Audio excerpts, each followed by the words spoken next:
Good afternoon. I'm Professor Shane Darke, and welcome to our weekly NDARC webinar, broadcast live, as always, from the palatial and beautiful ballrooms of Mars. Now, while we're widely dispersed, we acknowledge traditional owners of country throughout Australia, recognise their continuing connection to land, waters and culture, and pay our respects to their elders past, present and emerging. Now, for those of you who watched with all my technical skills when I gave a presentation a few weeks ago, you'll be pleased to know that I'm never allowed under any circumstances to touch the share screen button ever again, under threat of death. So things should go far more smoothly today. Look, I'm really delighted to have present our speaker today. It's Associate Professor Michael Livingstone of the National Drug Research Institute at Curtin University. Michael is one of Australia's leading alcohol policy researchers, and he's previously worked with us here at NDARC and at the Centre for Alcohol Policy Research. Now, in this presentation, he's going to be discussing youth declines in drinking. What have we learned? Now, since the early 2000s, adolescent drinking in Australia and a great many other high-income countries has fallen dramatically. This was entirely unexpected and took many by surprise, and many did not believe it to begin with. And there are certainly more opinions as to why it's occurred than there are stars in the sky. Well, fortunately, we've got Michael here to shed some light on this topic.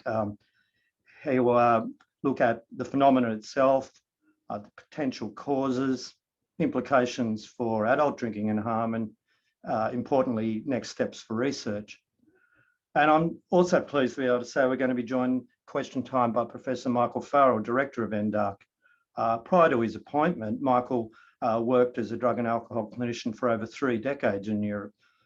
So we will get both a research and a clinical perspective. You can log your questions on the Q&A Zoom function, which I'll relay to the speaker at the conclusion of the presentation, not the chat, the Q&A function, please. I might not be asked all of them, but I'll do my best. Now, having said all that, Michael, it's over to you.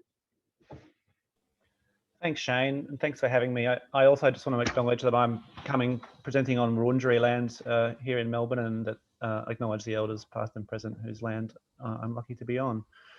As Shane said, I'm going to try and give a kind of whistle-stop tour of the work we've been doing in youth drinking trends since about 2015, and it will be necessarily brief, but hopefully we'll cover a few of the key points, and we'll have some interesting discussion afterwards. And I want to acknowledge that I'm sort of stealing reflected glory here from my colleagues who've done much of this work. It's been led by PhD students Raki Vashista and Gabe Kalutzi, and done in collaboration with a whole host of excellent colleagues, especially Amy Penne and Sarah Callanan at the La Trobe, Paul Dietz at the Burnett, John Holmes and Melissa Oldham from Sheffield, and Jonas Rannanen from Sweden, who I've been collaborating with on this topic for a while. And it's been funded by a variety of sources, acknowledged there, just for openness and clarity.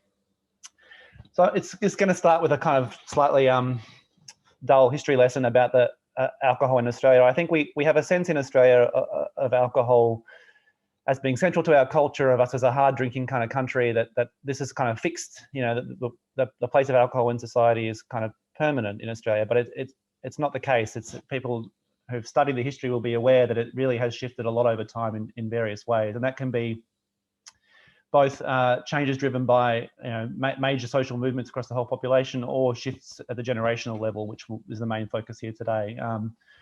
And what I'll talk about really is just a brief summary of the data that talks about these trends, that summarises what we know about the trends in youth drinking and the declines. And then most of the talk will be digging into kind of the potential explanations. And a spoiler that I'm not going to come up with one perfect answer, which was kind of the dream when we submitted our ARC grant, that we'd get the money, we'd run a bunch of beautiful analyses, and we'd come back with the answer that youth drinking has been declining because of reason X. It hasn't quite worked out that way, but we'll put a few pieces of the puzzle on the table today and hopefully move things forward. So just to illustrate the kind of story about the history, Australian drinking has shifted dramatically over the last 100 years, from a low point around the Depression and the temperance movement in the 20s and 30s to a peak in the early 80s. We're at a point now where consumption is as low now as it's been since the 1960s. We've been kind of in steady decline since the mid 2000s at a population level. And we can zoom. And I guess the other point to make is that it's not, the beverage preferences have changed over time as well. So lots of things have shifted in this country around alcohol, and things continue to change, and it's worthwhile studying that so we can, you know, have a sense of where we're going next.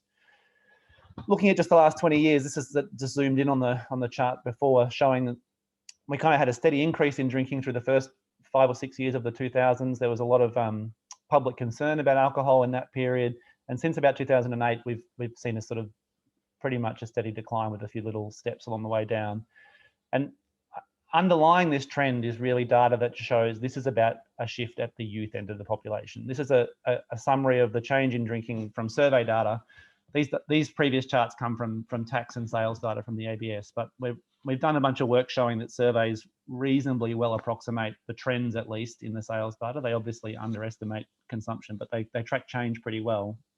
And this is showing the change in the last 12 or so years in drinking by different age groups. And you can see teenage consumption has just completely collapsed, dropped by more than half. But even in these kind of peak drinking years, the early adulthood period, we've seen these big declines in drinking. Whereas at the top end, you know, from 40 and up, really, we've seen no shift in drinking. In some groups, if you look at particular subsets of that, there are increases in drinking going on. So we're seeing quite a split in the population trend. This is not the case where that decline in consumption since 2007 has come because everybody's drinking less. It's come because this generation of teenagers has reached kind of young adulthood where they should be making up a chunk of the per capita consumption, and they're just doing less of it than previous generations.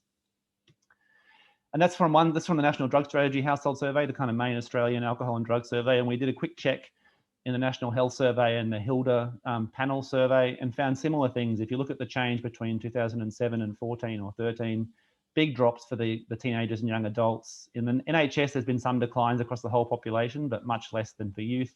And in HILDA, it looks very much like the National Drug Strategy. Really, young people are driving this decline and not much going on at the top end. But a clear kind of turning point in the kind of middle 2000s, which I think is kind of set us all thinking about what might be behind this change. But drilling down to teenagers, there's a bunch of school surveys in Australia as well as the National Drug Survey.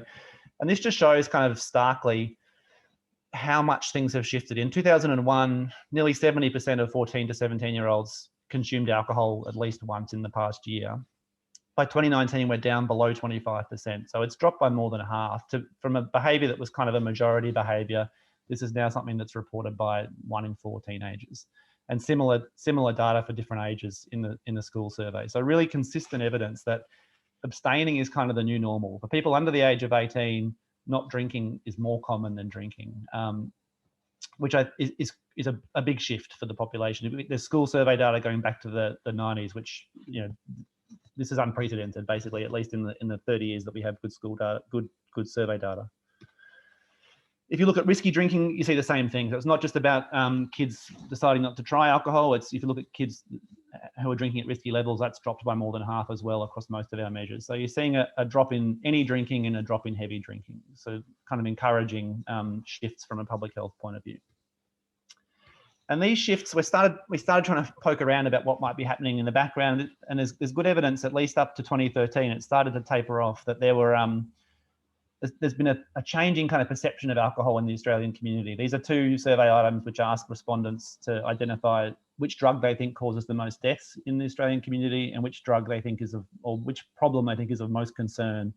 And the most concern is, I think, excessive drinking, and the drug that causes the most deaths is alcohol, presented here. They have a whole range of options to choose from. And you can see with both, there's been a kind of a steady shift towards alcohol. So I think in 2013, alcohol overtook tobacco as the drug people said caused the most deaths. Tobacco still causes the most deaths, but the perception is that alcohol has become more harmful. People are thinking of alcohol as a more problematic drug than they used to. So that's kind of in the background, and that's happening across the whole population. That's not driven by particular age groups. Even groups whose drinking hasn't changed, they're still finding this kind of higher levels of concern about alcohol as a problematic substance. Which I think if you were in the field, that it wouldn't be surprising, especially through that first half of the 2000s when drinking was going up. There was a kind of relentless amount of public discourse around alcohol as a concern, around violence in the nighttime economy, around developing brains of young people. So there's been a kind of growing level of angst about alcohol as a problem. kind of reflecting its actual contribution to public health, I suppose, catching up. People had been lax, had been sort of thinking of alcohol as not particularly problematic, and there's been a gradual shift. In terms of teen drinking, the first question we had was whether there were groups whose drinking had not shifted. So this is, to confuse everybody, this has flipped the graph, and we're now showing the proportion of kids who don't drink. This is the percentage of abstainers over time. And we looked here just at 4 key demographic variables: socioeconomic status, and remarkably consistent trends between the most disadvantaged and least disadvantaged groups. Cultural background, so people who come from non-English speaking families are less likely to drink, but the trends are entirely parallel for the two groups. Boys and girls are almost indistinguishable in trends, and metro regional. Again, there's a difference here where young people in regional areas are more likely to be drinkers than those in metro areas, but the trends are completely parallel. So there was no sense that this was a shift being driven by particular groups of young people, being driven by, you know, wealthy, conscientious young people who were, you know, trying to be healthy and live better lives. It was happening across the population. It wasn't some sort of narrow shift that had been caught in the survey. So we're seeing broad declines in drinking across young people nationwide. And as Shane said in his introduction, this is not an Australian phenomenon. This is consistent with broad international patterns, at least in high-income countries. There's a series of school surveys, the Health Behaviours School Children Survey, I'm going to forget the acronyms, and the SBAD survey, which is the European School Survey. And they both show pretty similar stories, at least for many countries. So one of Raki Vashista's first papers was looking at how those trends compared across 40 countries. So we dug up the big cross-national surveys and all the kind of, you know, individual country surveys we could find, so New Zealand and Canada and those kind of places, alongside the big European groups, and found declines identified in almost every country, but with some big differences. So there's clear kind of timing and magnitude differences across the data. So the decline begins in North America and in Northern Europe and in the Anglo countries. So in Australia, New Zealand, Canada, the US, the UK, and much of the Nordic countries, this decline is kind of starting earliest and is at the steepest. But in Southern and Eastern Europe, for example, we see some small declines in recent years. So starting much later, much less stark. So clearly there are some nuances to unpack, but at the fundamental level, I guess the point to make is this is not something that Australia has to think about on their own. We fit into a broad set of countries who are experiencing a similar shift. The maps don't come out super well, but just an attempt to try and piece together the patterns. And you can see the Nordic countries with trends starting very early, and then the sort of, as it gets lighter in shade, is a later start. So there's clear the US and then the Nordics, then Australia and Canada, and same with magnitude. So the patterns are quite consistent, that there are some cultural factors that intersect with this, but that the decline is evident across most of the high income world. And of course, and I've been saying this for 5 years and I still haven't got strong answers, but of course the question is why? What's happened? Why are we suddenly seeing these really quite stark declines in teenage drinking? What's behind this sort of shift from teen drinking as a majority behaviour to a minority behaviour? And everyone's got an opinion, or many opinions. And we sat down to write the proposal for the grant with a whole bunch of opinions and kind of tried to narrow it down. But there are obvious things to kind of think about the way that parenting and family dynamics have shifted, about this idea of changing attitudes to alcohol and the kind of concerns about alcohol as a risky substance, about a shift towards a more health conscious way of living. This trend sort of started around the time, I think, that we were paying more attention to gyms and smoothies, and young people seemed very health conscious to us older generations. And the big one, I think, which we've talked about a lot without a lot of data, is this idea of the internet as a kind of key driving factor in this trend. The timing fits very nicely. It's cross-national, and it could reflect big shifts in leisure, in boredom, in social interactions. So we obviously thought that was worth exploring. Policy change. I mean, alcohol policy research assumes that policy does everything, that if you to change drinking, you change policy. So we want to check whether policy is behind this. And obviously policy around youth drinking has been a key focus for many countries. So it's potentially a possibility, or some other factor we hadn't considered. And I'll go through some of the work that's been done in this space to just give you a sense of what we know now, 5 years down the road, about what's behind this trend. And we started by looking at what people had done already. So Raki led a systematic review of studies that had looked specifically at this question of why had youth drinking declined. There are obviously hundreds of studies about what factors are associated with youth drinking, but she wanted to drill down to the studies that were specifically looking at what had changed, what factors had changed alongside changes in youth drinking. And when we conducted this a few years ago now, we found 17 good studies worth kind of expounding on, mostly looking at a few key reasons. So the majority looking at questions around parenting, around policy changes, and around substitution to other substances, which is a kind of key reaction people have when you talk about kids drinking less. They assume that they've all moved on to methamphetamine or something instead. And what she found across these 17 studies was that the parenting studies were kind of the most consistent. They had mostly found at least some evidence that parenting practices had changed as drinking had changed. And the challenge is that the measures of parenting vary dramatically. So some are looking at specific questions around how parents think about alcohol and how they manage alcohol in their home. Some are about the quality of the relationship they have with their children. Some are about supervision more broadly or communication. So a lot of different specific questions, but the kind of broad picture seemed to be that at least some of the decline in drinking was to do with changes in how kids and their parents interacted. The 5 studies that looked at various policy factors really found no good evidence that policy changes had been behind these shifts. Even when they were looking at just particular countries and particular policy interventions, any effects were relatively small and didn't reflect a kind of halving of drinking that we'd seen in many countries. And obviously a policy enacted in Australia is unlikely to have changed Swedish drinking. So it always seemed a kind of long shot that there'd be a set of policies being implemented globally at the same time that were kind of key to this. But the studies found no evidence of substitution. In fact, in some cases, we've seen quite big declines in illicit drug use for this group as well, cannabis being the main drug that they report using. So there's a sense rather that kids are drinking less and thus they're doing more illicit drugs, they're doing less of both. There's a kind of common pattern there, at least in most of the countries where people have looked. And one of our key, given the timing of this, one of our key considerations was maybe the financial crisis of 2008 had contributed in some way, that as economic conditions got tighter, alcohol became too expensive for kids to buy, or alcohol, the pressures associated with kind of uncertain future employment might have led to kids deciding that alcohol wasn't a priority. But the 2 econometric studies that Raki found suggested the opposite, in fact, that youth drinking tends to increase during economic crises rather than decline alongside it. So basically the systematic review didn't find a really great solution, which was in some ways good because it gave us space to do our own work, but just highlighted, I guess, the kind of complexity of this question. And it also sort of brought home how single country focused the work had been. Lots of people doing work in Sweden or in the UK or in Australia, while this kind of global change in drinking, or at least in the high income countries, was happening. And I just updated this today because Raki's in the final stages of her PhD and has the joy of having done a systematic review at the start of her PhD and then has to submit the thesis and has to make sure we're up to date. So she has found 10 more papers that fit the kind of criteria.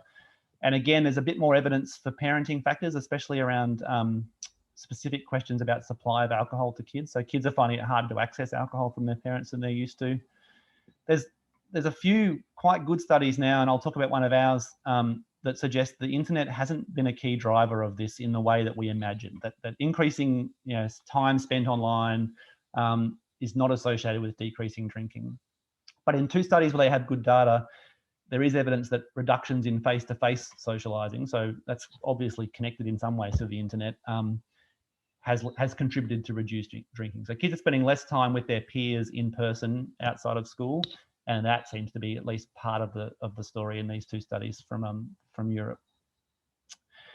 And these peer factors are also, some of the studies have suggested that kids are drinking less because their friends are drinking less. So it's almost like there's some sort of momentum in this decline. Like as your generation around you drinks a bit less, that facilitates an acceleration of the decline. So potentially it's a kind of almost a contagion, that it's easier to drink less because you're under less peer kind of drinking going on.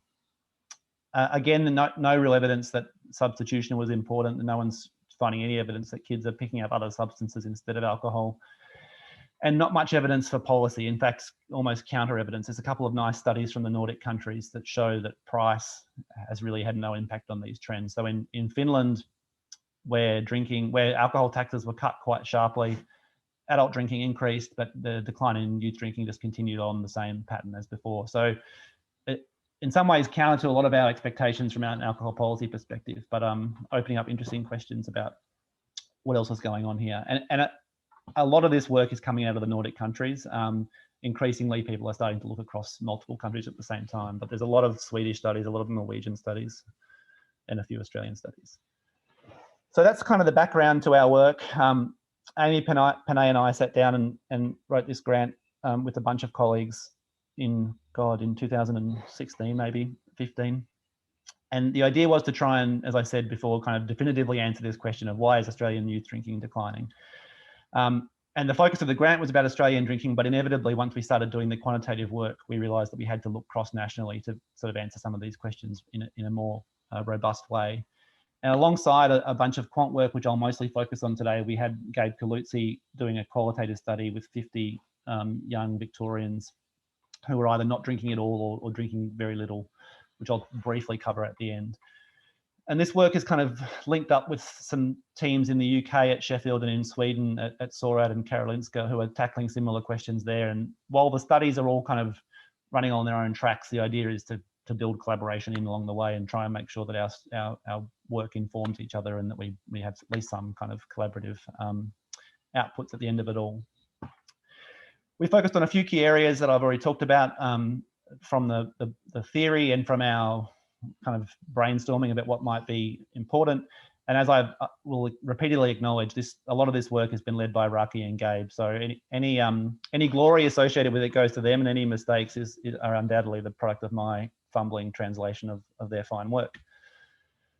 So the first question, just to sort of set the study in context, was to get a sense of, well, we know drinking's gone down. Amy and I have done work on that for a few years and shown that pretty clearly. But what else is going on for this group of young people? What other changes in the background of this are there? And this is before we'd seen all these studies showing that illicit drug use had changed in similar ways. We wanted to look at things like other risky behaviours around drugs, around crime, around health behaviours. So is there a sense that kids are just getting healthier in lots of different ways? Are school pressures changing? What can we find from other existing data sets that tells us something about how young people's lives have unfolded in this period? And it was surprisingly difficult.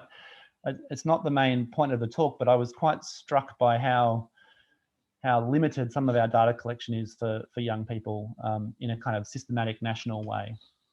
This paper just came out, which looked across all these measures we could find, kind of trying to be systematic, but in a way that grey literature is quite hard to search systematically, but we did the best we could to pin down different measures of health and risk behaviours, and found kind of an interesting, it's not as neat as I'm going to describe it, but a relatively neat divide between risk behaviours going down. So all kinds of measures of things that are like criminal behaviours, risky driving, illicit drug use, were all in pretty steady decline, not as starkly as alcohol, but quite consistently. Whereas kind of health behaviours, diet, exercise, had not really shifted at all. So it's clear that there's some less riskiness going on in this generation. They're taking less chances across a range of different metrics, but there's not a sense that they're necessarily, that's for health reasons.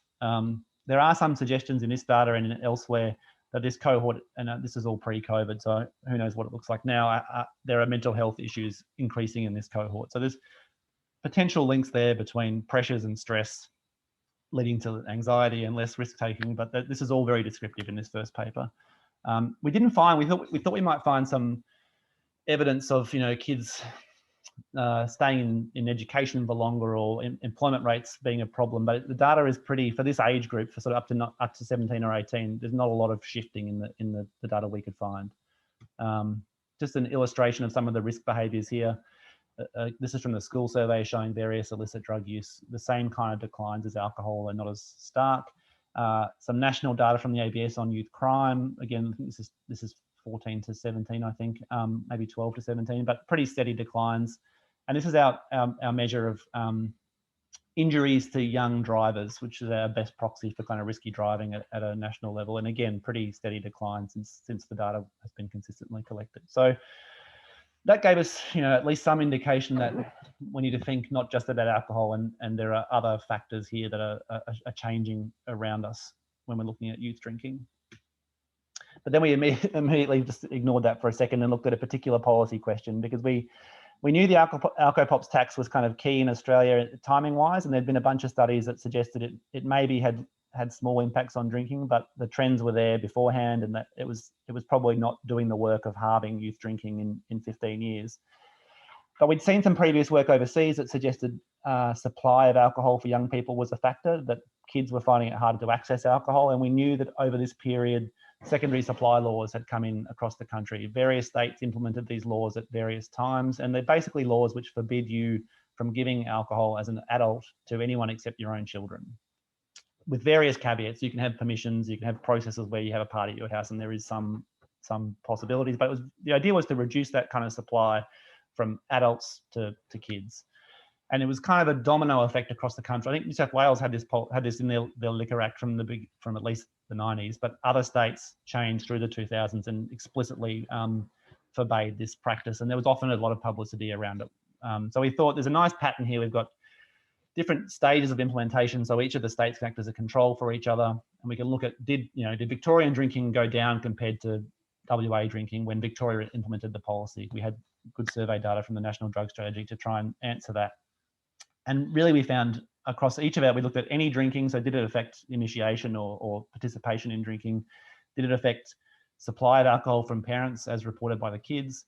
Or did it affect drinking frequency? And we just found no effect. We found that these laws came in and the trends were unchanged. So if Victoria didn't have the law and then it did, its trend looked exactly the same as New South Wales or Queensland. So it wasn't clear. There was really clear evidence, I guess, that this lever that governments pulled wasn't driving these changes. And what we think really is that these kinds of shifts come in when people worry about youth drinking. So in some ways they reflect this changing landscape rather than drive it. They're policies that are showing that society is worrying about this, and that might be there might be a common underlying cause. So, but they're not.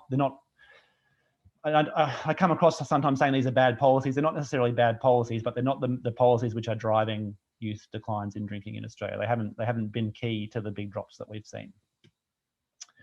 So then, having done those few quick Australian studies, we had realised quite early in this project that some of the quant work really only made sense if you looked cross-nationally. That if you're trying to understand how internet use affects drinking at the population level, that's hard to do in one country with sort of one rollout of social media and like with similar patterns of use across time.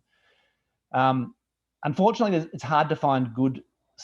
The Australian school surveys and the Australian national surveys don't match on key items with international studies as precisely as we'd like. So we had to shift for these last two papers to not using Australian data at all and using European data.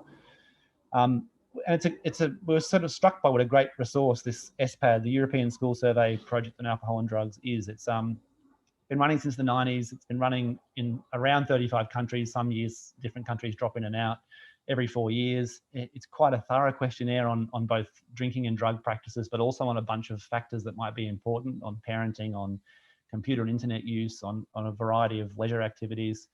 And it's surprisingly straightforward to access. So we were pretty happy to be able to sort of dive into this as part of this project. The challenge, of course, is that then you run into big analytical complications. You've got 35 countries.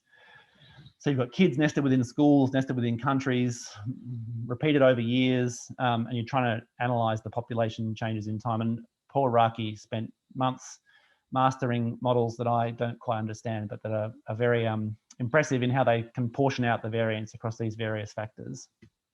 And we've done two papers which are still unpublished, but they're in the process of being published now, hopefully. They're in the review process. Using this data to answer a couple of key questions. So there's some nice items in the ESPAD survey about kids' experience of their parents. And we knew, as I said, from the systematic reviews that parenting seemed to matter from the studies that had been done in Sweden and in Norway and a few other places.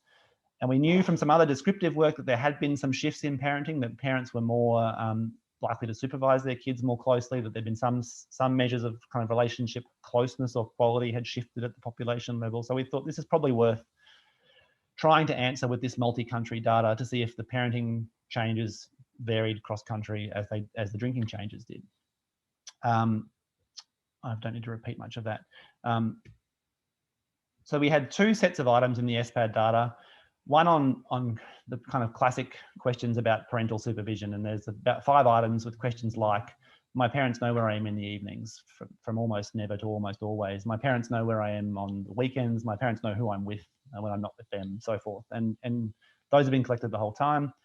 And then a bunch of questions about kind of some perception of quality. I can easily get warmth and caring from my mother, from my father, and so forth. So that we sort of blocked these off into 2 groups of 2 scores, one score of parental supervision and one score of kind of relationship quality, and conducted this analysis using 30 countries that had good data for the 4 waves of interest from 2003 to 2015, looking at past months drinking. And as I said, the models are quite complicated because you want to look at both the individual effects of your parents on your behaviour, but what we're really interested in is the population effects. Like, as parenting changes in the population, what happens to drinking at the population level? So there's a bunch of kind of devising aggregate scores and different scores and then modelling them all together.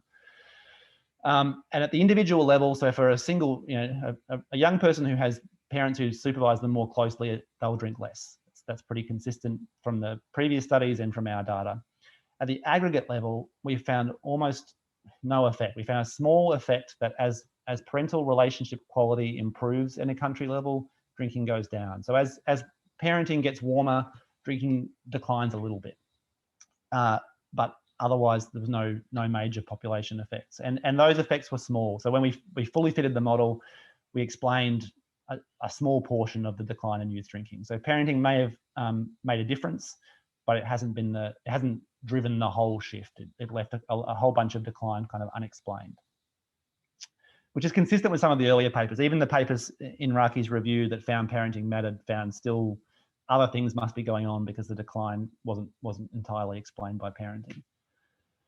The other study, which is just about to be submitted, looked at the other factor which I've talked about briefly already, the idea that internet or computer gaming increases over this period would be important. And there has been, as we all know, gigantic changes in this across the 2000s. And especially, you think about, what's a cross-national factor that might affect young people's drinking but not older people's drinking? And this fits the bill in lots of ways. It's, the social media interactions and computer gaming is predominantly a youth phenomenon. It's changed a lot in the period. It crosses national boundaries. So we thought it was worth looking at. And there are a few mechanisms by which it could happen. The obvious one is, or the simple one, is the idea that kids are spending more time doing things on the computer, and that time is no longer available for drinking. It's kind of feels like an old-fashioned economics argument that there's supply and demand of time. And the other possibility, which kind of was hinted at by those studies, which suggested the decline in face-to-face interactions mattered, is that kids might be socializing in whole new ways. That an adolescent social life, which in 2000 centered around drinking, might center around other activities instead, facilitated by social media and the internet. There were a few studies when we started this work. A lot of studies looking individually. So if you look at just at a point in time survey, a young person who spends more time on the internet or more time on social networks tends to drink more than one who doesn't. But that doesn't tell us much about change over time. And one of the real challenges in this area is that the survey items that people devise in 2003 become increasingly irrelevant by 2019. And either you change your items to reflect the shifts in reality, which ruins your time series, or you end up with these items which are a bit clunky. And the SPAD, I think, helpfully ends up with these items which are a bit clunky.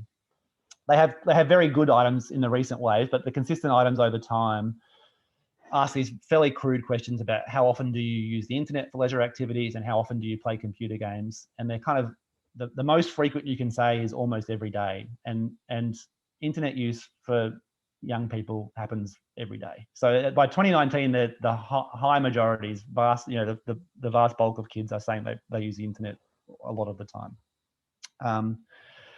To kind of try and provide some objective data, we also got some data from the World Bank, which talked about the proportion of households that had an internet connection, just to give another potential measure of access to the internet over this time period. And we use roughly the same countries and years as the previous paper. 31 countries this time had sufficient data. There are a few where particular countries didn't ask gaming questions but asked internet questions, so they had to be dropped out. But we still ended up with 31 countries, as I say there. And we found no association at all at the population level between changes in, initially we combined them, so gaming and internet use as one measure. We tried them separately. We tried them by gender, and we just found no association between shifts at the population level and the amount of time kids report spending on we call it computer-based activities, I think, and drinking, which was consistent with the literature, but I still find it surprising that we can't pin any of the decline on this internet phenomenon. But as I was saying, the measurement is quite fraught. The vast majority of kids are doing this nearly every day by the final wave. It's very hard to think about how you measure these things over time in meaningful ways, given the way that social media and the internet has changed since 2000s. And even if you look at some of the qual work, kids are on social media while they're at parties. Like there's the idea, it's very simplistic, and I am a simplistic quant researcher to try and separate these things out into their own little measures, but these things blend together in complicated ways. So even though we can't find an association here, I remain slightly resistant to the idea of completely dismissing it. So I think we need to think through what else we can say about this and how else it might have played out in ways that we can't measure well by surveys. All right, I'm going to embarrass myself by briefly talking about Gabe's qualitative work. As I said at the start, he interviewed 50 kids in Melbourne, mostly abstainers and then some people who had drunk a little bit, but no one who ever reported drinking, having a risky drinking occasion by NHMRC standards. And just a few of the themes that Gabe's just submitted his PhD, and the work is much richer and more complex and interesting than I'm going to make it. But a few key themes that came out, and this didn't come out in our kind of analysis of quant data, but health comes through very clearly for young people. They talk a lot about, I won't read the quotes, but they talk a lot about this idea of alcohol as unhealthy. They know it's bad for you. They want to stay healthy. They don't smoke. They don't drink. They want to put it off till later. They know bad things can happen from drinking. They talk a lot about the kinds of problems and harms they know about from the media and from other sources, and they're trying to look after themselves. So that comes through very strongly. And obviously we can't, that may have come through with light drinkers in the 90s as well, but it's hard to do change over time. But it's a clear concern for this group that health is a factor. They also talked a lot, and this just was striking to me in how similar it is to arguments that you hear from heavy drinking young people about like authenticity and the social value of not drinking. They talk about being their true selves when they're not drinking is a kind of it's a more authentic way of interacting with people than relying on the crutch of alcohol. You see exactly the same arguments for the uses of alcohol in new social occasions. So as non-drinking friends were seen by these kids as more real, more supportive, easier to forge genuine intimacies with than drinking friends. So it was strikingly social in some ways, the arguments for not drinking from this group. This is a long quote and it covers a whole bunch of factors, but there was some indication, and this comes out of qualitative work in Sweden as well, that kids are well aware that anything they do that's embarrassing or problematic is going to end up recorded on a camera or a video somewhere. That someone will find out about it. So there's a nice quote: if someone posts that you're drinking or something and that gets to the wrong people, you get in trouble. And they never used to have that. So this idea that you're under surveillance all the time is at least potentially one of the stories they tell about why they've decided not to drink. I recommend Gabe's work for a more thorough summary, but this is my brief tour. And there was a little bit about competing pressures and the idea about wanting to kind of get your life in order. They want to, I've got too many important things to be going on to wake up the next morning feeling sick. That can wait until I finish school and stuff like that. Like you go out on Saturday night and if you drink too much, you wake up on Sunday and you're feeling sick. How are you going to study and do all the stuff you have to do on Sunday? It just seems pointless to me at this point in time.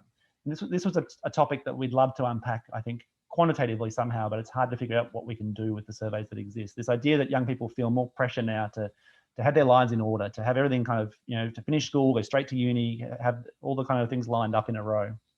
So that's just a taste of the qual data. There's a whole bunch of work going on in that space. Amy Penay's leading some work which follows these kids up as they're now in their kind of early adulthood and looks at similar data across countries. So there's more to come from the qual data, but I won't dwell on it now. So just trying to sum up quickly, I don't know how I'm going for time. What we know at this point is that parenting has definitely contributed to the decline in youth drinking, but the specifics remain unclear and its contribution is likely not total. So parenting is important, but other things have happened as well. There's been an increase in broad social concern about drinking, and that seems to be permeating young people's self-discussion about alcohol as a health risk. So there's some sense that health messages and health concerns are sinking in with this cohort as they think about alcohol. There's lots of spaces where we need to do more work, including some of the stuff around financial and social pressures and career pressures. And I say here again that the evidence is really consistently showing the internet doesn't matter, but I'm still somehow suspicious that it does. So we've got to figure out whether I'm just a fool or whether there's another way of tackling that question. And we're increasingly trying to figure out why are some countries seeing big shifts and other countries seeing small shifts? What are the kind of cultural factors behind that? Why are the Nordic countries and the Australians and UKs of the world different to Italy and France? And there are obvious drinking cultures and other factors there to unpack. Quickly going on to some work about what happens with this group as they age. Obviously, from a public health point of view, big declines in youth drinking should lead to declines as this group becomes adults, and there should be public health benefits to be reaped across the life course. And this is some early work that Sarah Callanan led using the HILDA survey, which is a longitudinal study. It's been running for 20 odd years. And it's kind of a rainbow of a graph, but this is the cohorts at 15. So the most recent cohorts are the 15-year-olds recently, and these are the 15-year-olds from the 90s. And the drinking levels are markedly different. That difference narrows as they age, but sort of sticks. So by the time they're in their early 20s, there are still quite substantial differences in drinking between more recent cohorts and older cohorts. So it's at least some evidence that this decline in teenage drinking will stick as we see this group age into adulthood. And similarly, this is an even uglier graph that I made, looking at the National Drug Strategy Household Survey. And again, at 15, the probability of monthly risky drinking or monthly drinking, I think, is almost negligible for recent cohorts when it was common practice for older cohorts. That gap narrows but sticks. So by the time they're 24, there are still quite big differences in the proportion of kids, well, they're not kids anymore, of adults drinking at risky levels. So we're expecting to see public health benefits to flow on from this. Are we seeing those benefits? It's not clear. Measures of harms are notoriously problematic. This is a set of different measures of emergency department presentations for youth in New South Wales on the left and then nationally on the right. In New South Wales, we sort of saw a decline in ED presentations for young people across the last 10 years. Nationally, it's not so clear. Certainly in some states, we're seeing big increases. And these are all driven partly by administrative challenges, partly by coding challenges, but we're not seeing the really obvious declines in harms the way we are seeing obvious declines in drinking, which is that's a real puzzle, which we're hoping to dig into more deeply. Finally, where to from here? A couple of key extra questions that we need to think about. What is it? We've done a whole bunch of work over the years about what factors at 15 predict harms at 25. Are those factors still the right factors when drinking's gone from being a common behaviour to being a minority behaviour? Are there changes in what the risk factors look like now that drinking at 15 is a minority choice? Whose drinking is not declining? Why are we seeing these increases, or why aren't we seeing big increases in harms? Like, are there groups of young people who are at the pointy end, who aren't answering surveys, whose drinking has not shifted over time? And how can we access them? And what does it mean for inequalities to see these big drops in drinking, but not in harms? A kind of interesting question, at least for me, is what this means for policy advocacy. It's been a real challenge for organisations who try and whose goal is to argue for improving alcohol policy in various ways when things are getting better. It's a hard ask to convince governments to make changes when you can't point to a rising concern. So we're currently, as I say, on track to meet WHO targets of 10% reductions in consumption with almost no policy changes of note. So what does that mean for policy advocacy more broadly? And I think that what we need to do somehow is figure out how we integrate our understandings of alcohol policy with our understandings of broader factors that influence drinking and culture more widely. Like, policy doesn't exist in a vacuum, and I think policy researchers often think of it as being a simple lever you pull that leads to change. Otherwise, things would never change. And this is just showing that things can shift for reasons we don't fully understand, and that policy needs to think more cautiously about its role. All right, I think I'll stop there, and I'll again thank my colleagues whose work I'm claiming credit for. I'm looking forward to having a good chat about what everyone thinks is going on with young people these days. Everyone has an opinion on that. So I'll pass back to Shane. Great. Thank you very much, Michael. Reality gets a little more complex every day. Look, Michael Farrell, could you please turn on your camera? Great. I just wonder if you had a few quick comments to make on that presentation. Yeah, first of all, thanks very much, Michael. Very interesting and provocative presentation. I wonder, one of the things I was curious about that you didn't mention was changes in the smoking rates in the young population. And one of my pet speculative things is whether there's been any epigenetic effect through the smoking changes. So that's one thing. And the second question is the paradox of our concern around the penetration of internet-based alcohol advertising and actually the fall. So how does this fit with our concerns around vulnerable youth exposure to internet-based advertising of alcohol? Those are great questions, Mike. Smoking has shown a very similar trajectory, starting much earlier. There's been a decline in smoking for this group going back to the 90s. And I have no, I can't comment on epigenetics. I'm not smart enough, but there is an argument I think people make about smoking as a, as an initiation into substance use. And so there's evidence from the US that smoking used to be the drug people started first. And it's been pushed back behind alcohol, even behind cannabis, I think, in recent years for some cohorts. So potentially the declines in smoking kind of could have played a role in this, in pushing back other substance use.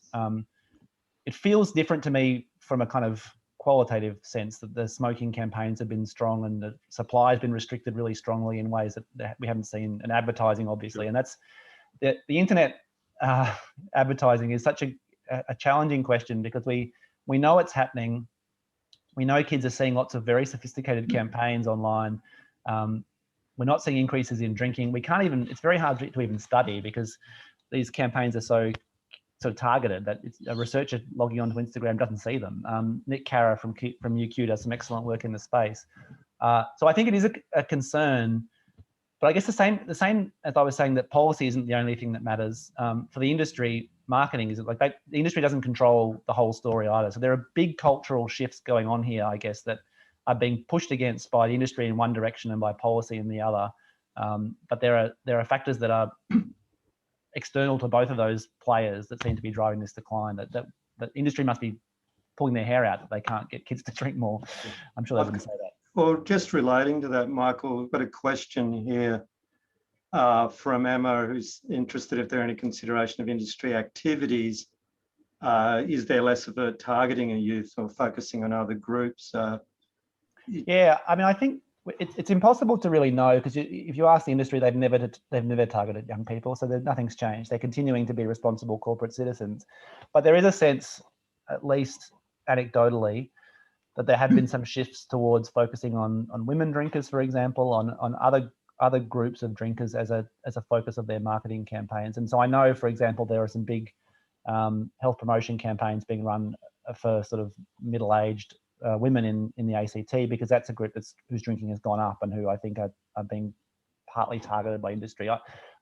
It's very hard to study industry activity, but I think it's an interesting question about whether they're moving away from the youth into other groups. Yeah, Michael, one of the other things I'm curious about is one of our critiques like 15 years ago was the promotion of sensible drinking, because it actually identified that everybody was a drinker, and it didn't really identify subcultures within the society where, if it be Muslim background or whatever, that might have an abstinence focus within it, and how much some of those factors influence the multicultural nature of the society also influences some of these things.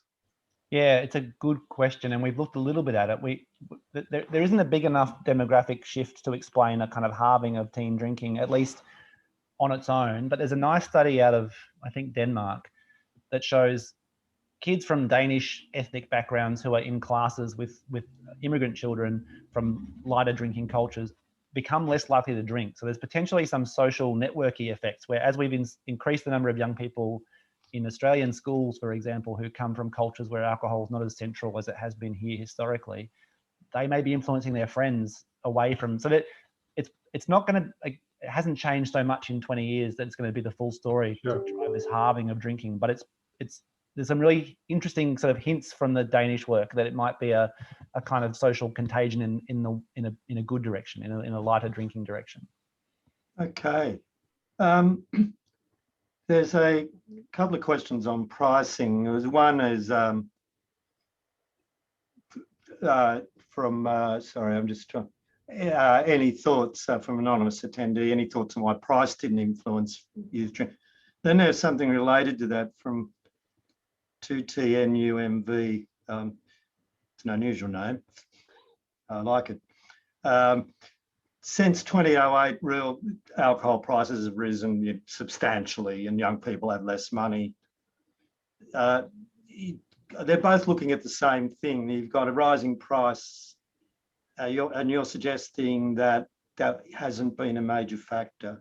Yeah, I mean, I should be clear that it's the evidence is very consistent that price matters at a population level, that if we increase the price of alcohol, people drink less. But looking at teenage drinking, from Australia, but more importantly from some of these countries where there have been big policy shifts in this window. So the Finnish example is my preferred, is the most striking, I guess, where they quite drastically cut prices, and lots of drinking at a population level, drinking went up, but for the teenagers, the decline kind of just continued to pace. So it's, and I think there is a question about how we measure teenage kind of financial capacity to buy alcohol. Like, price isn't the only story. It's about how much money the kids have, how they can they work, are their parents providing them. So there are other questions about, there could be financial constraints that are mattering, but price alone isn't explaining these trends, which was surprising because there is a historically reasonable evidence that price matters for youth drinking, but this decline has happened irrespective of whether countries have increased or decreased. So taking other factors into account. Yeah, exactly. Explain it. Exactly. Just related to the decline, is a question from Mark. One of the early figures you presented seemed to suggest that the overall decline in consumption was being heavily driven by reduced beer consumption. He was just asking, was that the case for young adults? Is it consistent? I mean, is it, or is this something that varies by region? The beer trend is kind of a long-running trend. Australia's been moving towards wine since the 80s, I guess. But for young and old. Yeah, exactly. I think so. But we haven't got very good data on beverage choice by age, so we don't have a really good sense of whether there are, kids. We did a little bit of work that showed alcohol pops declined as a preference for young people when the tax went up. But I don't have a sense that there's particular beverage patterns that are important in driving this decline. Looking at the other end, I might get both of you had a brief comment on this. Belinda's asked us. She works in a treatment agency and says over the past 10 years, there's been a primary drug shift from alcohol to cannabis from 70-20 to a reverse. This probably reflects maybe differences between population figures and maybe the harder end of the market. Michael, from a treatment perspective, what would you see as driving differences in the long-term patterns of who's pretending for a drug like cannabis, for example? Oh, sorry, Michael Farrell. Well, too many Michaels. I think you need to be careful about these things because there's so many different factors about provision, concern, focus of things. And I don't know, we'd want to be careful about drawing the inference and what's happening in the total population. I think a lot more there's been a lot more focus on concern around the effects of cannabis that might actually be driving people to treatment. And in truth, you wouldn't expect that the age group we're talking about, you wouldn't expect to see much of them in treatment at that stage anyway. It is worth, I guess it is worth saying though, that I rely on all this data from population surveys and school surveys, and the pointy end, even at the teenage level, are probably not answering these surveys. So there are the groups of kids who are getting in real trouble probably aren't being picked up in the survey data. So Yeah, this is that's capturing right. a shift at the Yeah. kind of figure level. Yeah, and The other thing to here's what note we that tested later. I think Michael referred to is that I know that in that recent UK data, we're seeing the effects in the reduction in young people. We're seeing it in the mortality data in the slightly older, in the young adult group, in the 24 to 35, I think. We're seeing a fall in mortality rate, alcohol-related mortality in that group. We'd want to interpret it with caution, but it is suggesting that we're getting a sustained effect, which I'm surprised at. I've got a question by M. McDonough 07. And I'm not sure if asking, has any of the research looked at differences in drinking behaviour in early adolescent, mid-adolescence and early teens? You know, I note that most of it tends to be like school age, or 14 to 17 or 12 to 17. I suppose the question is there any more fine-grained? Yeah, From Mike McDonough, yeah, nice to have Mike there. the challenge is always the survey samples get pretty small. The school survey at least breaks the population up into 12 to 15 and 16 and 17-year-olds, I think, and Right. those trends are pretty consistent.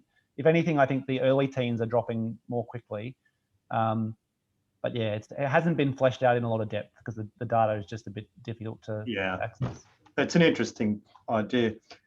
Look, this is an interesting point, and it sort of relates to something that Michael said about smoking. Oh, sorry, Professor Farrell said, as opposed from Professor Livingston. Dear God, I'm never going to do this again. Next time I hear two people with different names.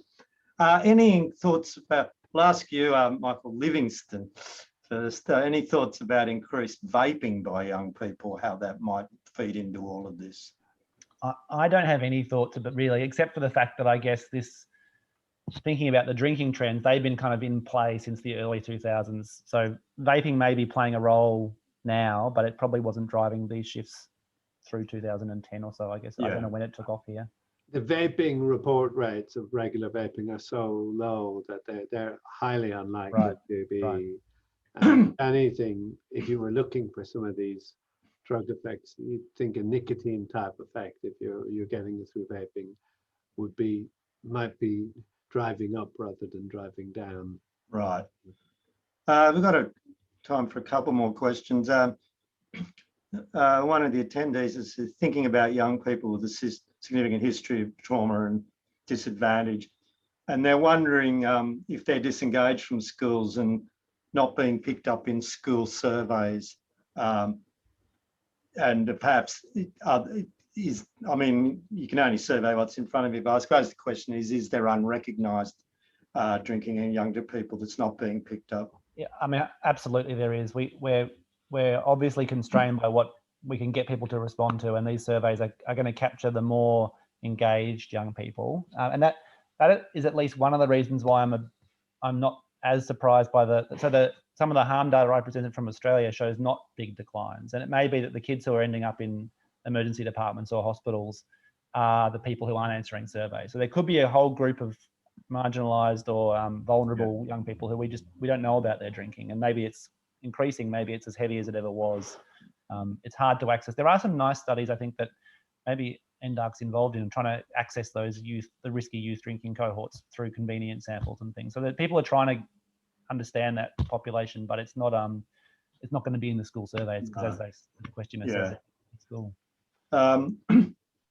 Just to be very quickly, Courtney Jeffries has just asked, I'm not sure if this is an offer, are you looking to explore potential cross-national drivers through concurrent qual research? So I think you Professor Livingston, you regard qual studies as having a lot to offer. Yeah, and so Amy Penay, who's one of my main collaborators, her DECRA is to do cross-national qualitative data comparisons between Australia, the UK and Sweden. So those groups have been doing their own qual data collection, and her work will be to try and integrate both over time and between countries, which sounds like a hell of a challenge. But I think we need the more we did this project, the more it became clear that surveys only take you so far when it comes to Yeah. kind of understanding behaviour, which is a problem for my career. But it's good for we need to look across multiple windows, and the qual data is very rich here. Multiple methods. Michael, Exactly. Shane, Michael, before we finish, the notion of the P-plate driving legislation, because that's quite variable in different countries, and it does strike me as not an unimportant component. That's a really good point. This is, for instance, Michael, that there's zero alcohol. That's right. It's never occurred to me. I haven't got a driving license, so I've got a blind spot, obviously. But Right. it's a really good. I'm just talking to Jonas Rannanen about cross-country comparisons, and we'll try and dig up data on what the provisions are for youth licenses, because that's a really interesting. Because it's a significant lever for people, you know, in relation to behaviour. Yeah. That's a really Excellent good point. idea. Look, I'm sorry we haven't got any more time to ask any more questions. It's been a fantastic Q&A. Professor Livingston, thank you for an excellent presentation. It's just fascinating trend, and I wouldn't worry about your career. There's many questions to be asked. Right. I always feel that I know a little bit less each year. Right, exactly. Same. And Michael Farrell, thank you very much for coming on the Q&A. It's been a real pleasure to have you Thanks, there. Michael. Yeah. Look, guys, thank you out in the audience. Thank you for watching today and for your excellent questions. And I wish you all a wonderful evening. Bye-bye.